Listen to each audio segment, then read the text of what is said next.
Most people will spend their entire summer fighting for the same overcrowded beaches in Italy and Croatia, while one of the most elegant towns on the Adriatic sits almost empty. I arrived in Piran on a warm afternoon with almost zero expectations. I had seen a few photos and read a couple of comments, but nothing prepared me for the feeling of walking those streets. In less than 20 minutes, I was standing in the middle of a place that felt like it had been quietly waiting. This is not another pretty coastal town made for day trippers. This is real Venetian architecture that somehow survived the worst of mass tourism. The streets are narrow and uneven. The facades are faded ochre and soft pink, the kind of colors that only appear after centuries of sun and salt air. Wrought-iron balconies hang over cobbled lanes that drop straight toward the water. Everything is built on a human scale. No wide avenues. No glass towers. No sense that the town was redesigned for content. Piran belongs to a very short stretch of Slovenian coast.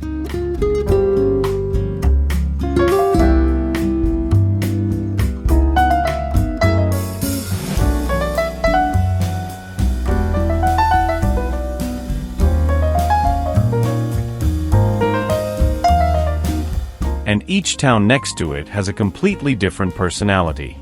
Koper is the largest and the main port, more urban, more practical, with a solid historic center. Isola feels family-oriented and calm, better suited for people traveling with children or looking for a slower rhythm. Portaraz is where the younger crowd goes for nightlife, terraces, and a bit more energy. Piran sits in the middle of all that, and somehow remains the most refined and the most contained.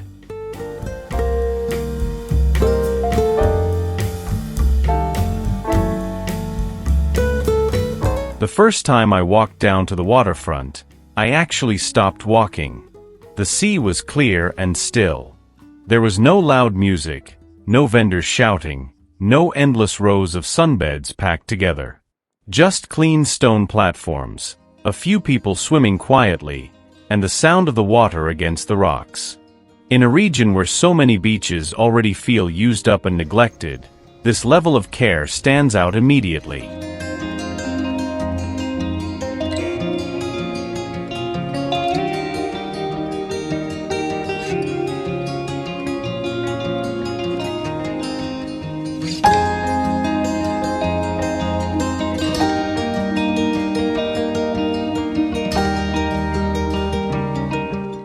You notice the cleanliness in the water, on the ground, and in the way people use the space. Here is the uncomfortable truth most travel videos avoid. A large part of the famous Adriatic has become noisy, expensive, and exhausting. Piran is still one of the rare places where you can breathe. Let's talk practical details, because beautiful images mean nothing if the trip is complicated or poorly planned. From Ljubljana the bus to Koper costs €12 and takes about 1.5 hours.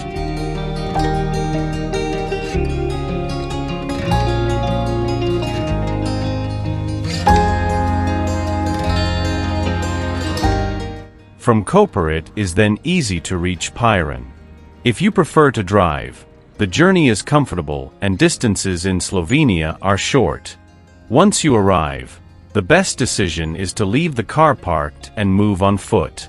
The town is so compact that you can cross it from one end to the other in 20 minutes.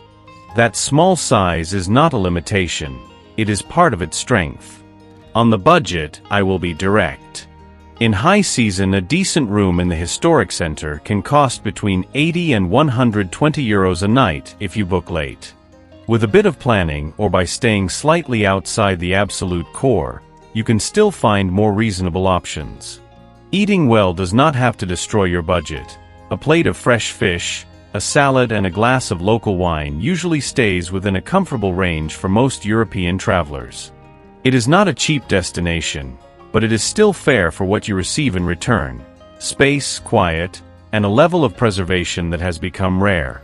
And this is something almost no one says clearly when they talk about travel. A clean and quiet environment changes your nervous system. After several days walking these streets, swimming in clear water and living without constant noise, the difference is real. You sleep deeper. You walk more. You eat more slowly. It is not wellness marketing. It is simply what happens when your surroundings stop overstimulating you all day long. For anyone who travels often or lives in a big city, this kind of pause has actual value. If you like places that still feel human instead of processed and overcrowded, go and watch the other videos on this channel. I only document destinations that are still worth discovering.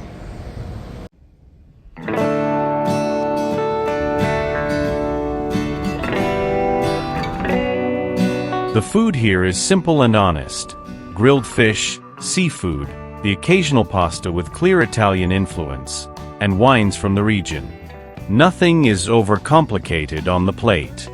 The quality comes from the product and from the lack of pretension. In the evening, the town softens. Lights come on along the water, conversations become quieter, and you can walk the old walls without being pushed or rushed. Piran is not for everyone. If you want beach clubs, loud parties until late, or long sandy beaches, you will probably leave disappointed. But if you want history you can actually feel under your feet, water you can trust, and streets that still belong more to the people who live there than to the temporary crowd, this place delivers. My strongest personal advice: arrive early in the morning or stay after the day visitors have left. Those are the hours when Piran stops being a stop on a tour and becomes something else entirely. The same streets that can feel busy at midday turn almost silent in the late afternoon. Climb the walls at least once. Looking down over the red roofs and the open sea puts the real size of the town into perspective. It is small. And that smallness is exactly why it still works. While so many Mediterranean destinations are collapsing under their own popularity, Piran remains one of the rare coastal towns that still respects its own limits. It does not try to be bigger, louder, or more spectacular than it is.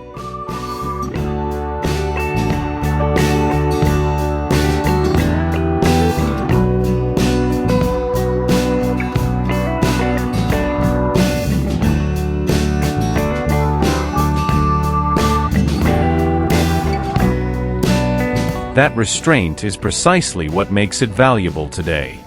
I would come back without thinking twice. Not because it is perfect, but because it is one of the few places left on this coastline where I can stay for several days and never feel the urge to escape the destination itself.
If you want more original routes through towns and countries that are still not overrun, subscribe and turn on the notifications.